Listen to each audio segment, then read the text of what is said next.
Determinant. A determinant is an arrangement of numbers और functions in rows and columns. Determinant क्या होता है? Arrangement होता है किसका? नंबर्स का या फंक्शन का। किसमें? रोज और कॉलम्स में। It is in square form. ये हमेशा स्क्वायर फॉर्म में होता है, मतलब जो नंबर ऑफ रोज होती है और नंबर ऑफ कॉलम्स होती है वो हमेशा सेम होती है। ठीक है। It can be reduced into a single value. ये एक सिंगल वैल्यू में रिड्यूस किया जा सकता है। ठीक। अब डिटर्मिनेंट का एग्जांपल लेते हैं। जैसे ये देखिए 5 लिखा हुआ है। इस 5 का क्या मतलब हुआ? इसका रो भी 1 है, कॉलम भी 1 है, इसमें एक यूनिट सिंगल एलिमेंट है।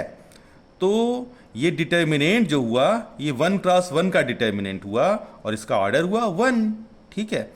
अब देखिए ये क्या है? ये डिटर्मिनेंट है। कैसा है? 2 क्रॉस 2 का डिटर्मिनेंट है। इसका ऑर्डर कितना है? 2। इसमें नंबर ऑफ रो देखिए, पहली रो दूसरी रो, 2 रो है और 2 कॉलम है, पहला कॉलम दूसरा कॉलम। ठीक है। इसमें 4 एलिमेंट देखिए, 1 2 3 4, 4 एलिमेंट है। पहला एलिमेंट 1 है, दूसरा एलिमेंट 7 है, तीसरा एलिमेंट 0 है और चौथा एलिमेंट 2 है। ठीक। इसी तरह देखिए ये डिटर्मिनेंट है। ठीक है। इस डिटर्मिनेंट में क्या है? इसमें 3 रो हैं। देखिए पहली रो, दूसरी रो, तीसरी रो, और इसमें 3 कॉलम है। देखिए पहला कॉलम, दूसरा कॉलम और ये रहा तीसरा कॉलम। तो ये 3 क्रॉस 3 ऑर्डर का डिटर्मिनेंट है, या कह सकते हैं इसका ऑर्डर 3 है। ठीक है ना। इसकी पहली रो में जो 3 एलिमेंट हैं वो 6 है, 1 है, 3 है। दूसरी रो में देखिए एलिमेंट हैं, कौन कौन से हैं? 2 है, -1 है, 6 है। और तीसरी रो में जो एलिमेंट हैं वो हैं 5 7 0। ठीक है ना।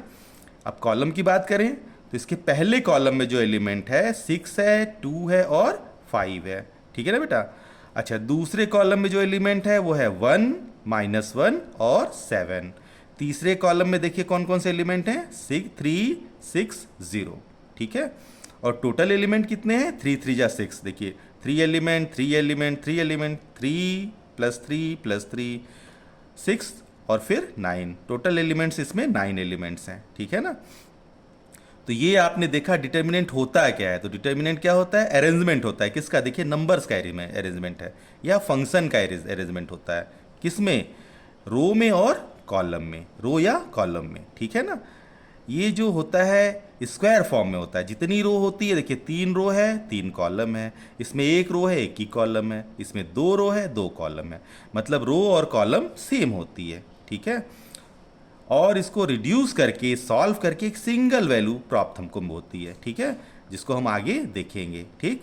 तो अभी आपने सीखा डिटर्मिनेंट होता क्या है। ठीक है ना। और उसके रो क्या होता है, कॉलम क्या होते हैं और उसका ऑर्डर क्या होता है। ठीक। रो और कॉलम की बात हम लोग फिर से समझते हैं कि डिटर्मिनेंट में रो और कॉलम क्या होता है। ठीक है। जैसे देखिए ये आपका जो डिटर्मिनेंट है, इस डिटर्मिनेंट में 4 रो हैं। देखिए पहली रो, दूसरी रो, तीसरी रो और ये रही चौथी रो। और कॉलम कितने? कॉलम भी 4 है। पहला कॉलम, दूसरा कॉलम, ये रहा आपका तीसरा कॉलम, ये रहा चौथा कॉलम। तो ये आपका 4 क्रॉस 4 का डिटर्मिनेंट है। इसके हम लोग ऑर्डर की बात करें तो इसका ऑर्डर कितना है? इसका ऑर्डर है 4। ठीक है। ये आपका देखिए पहली रो है। फिर से ध्यान से देखिए, पहली रो में 5 6 3 4 है ना। इसी तरह तीसरी रो की बात करें तो इसमें आपके 4 एलिमेंट हैं। कौन कौन से हैं? 2 5 6 और 3। ठीक है। अब कॉलम की बात करें, देखिए ये पहला कॉलम है, दूसरा कॉलम है, ये तीसरा कॉलम है और ये रहा आपका चौथा कॉलम। तीसरे कॉलम के एलिमेंट्स की हम लोग बात करते हैं तो देखिए पहला एलिमेंट है 3, दूसरा 4, तीसरा 6 और चौथा एलिमेंट इसका 5 है। ठीक है। अब हम लोग इसको जनरलाइज करते हैं। देखिए ये जनरल वे में हम लोग क्या बोलेंगे? देखिए यहाँ पे ये जो हमारा पहला एलिमेंट है ये A11 है। क्यों A11 है? क्योंकि ये फर्स्ट रो और फर्स्ट कॉलम में है। ठीक है।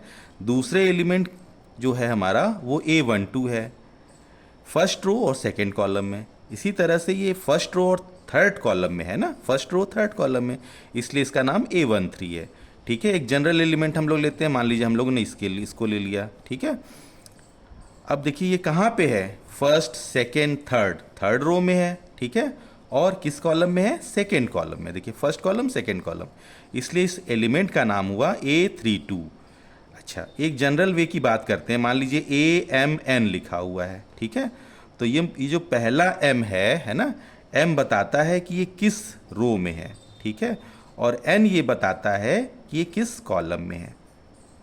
ठीक है, आपके समझ में आया? अच्छा, अगर मान लीजिए हमने इस एलिमेंट को सेलेक्ट कर लिया, ठीक, तो ये वाला एलिमेंट कौन सा होगा? देखिए इसको कैसे बताएंगे? तो ये देखिए किस रो में है, सबसे पहले देखेंगे फर्स्ट, सेकेंड, थर्ड, तो ये थर्ड रो में है, ठीक है। अब देखें किस कॉलम में है, तो फर्स्ट सेकेंड, ये सेकेंड कॉलम में है ना। तो इसका मतलब इसकी वैल्यू क्या हो सकती है? A 3 2।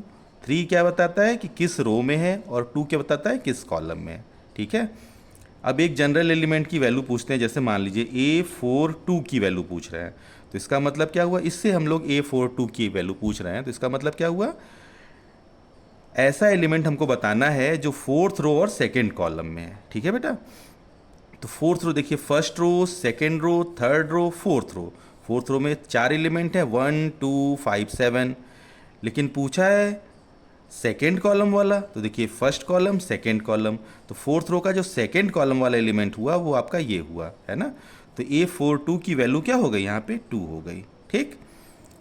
तो किसी भी एलिमेंट को हम लोग बता सकते हैं, ठीक है, कि वो किस रो और किस कॉलम में है, ठीक है। बात समझ में आई? अगर हमको A34 बताना है, इसका मतलब ये थर्ड रो और फोर्थ कॉलम में है, ठीक है। मान लीजिए हमको ये बताना है ये 3 है, ये कौन सा एलिमेंट है? तो ये देखिए first, second, third, third row और फोर्थ कॉलम में है ना। तो ये हमारा हुआ A34, ठीक है। कुछ नहीं, अब इतना आप समझिए, अगर आपका APQ लिखा हुआ है तो इसका मतलब ये जो एलिमेंट है ये पीथ रो में है और क्यूथ कॉलम में है, ठीक है। इसमें है ये पीथ रो में है और क्यूथ कॉलम में है, ठीक है। तो रो और कॉलम का कॉन्सेप्ट आपको समझ में आया? देखिए एक खास बात डिटर्मिनेंट में आपको हमेशा याद रखनी है कि डिटर्मिनेंट में जो नंबर ऑफ रोज होते हैं और नंबर ऑफ कॉलम होते हैं बिल्कुल सेम होते हैं, ठीक है। तो डिटर्मिनेंट का ऑर्डर जो होता है कभी 1 होता है, 2 हो सकता है, 3 हो सकता है, 4 हो सकता है, और जनरल वे में कहें तो n हो सकता है। अगर डिटर्मिनेंट का ऑर्डर n है तो इसका मतलब इसमें नंबर ऑफ रो n होंगे और नंबर ऑफ कॉलम भी n होंगे, ठीक है। डिटर्मिनेंट हमेशा स्क्वायर फॉर्म में होगा, ठीक है। Okay, thanks.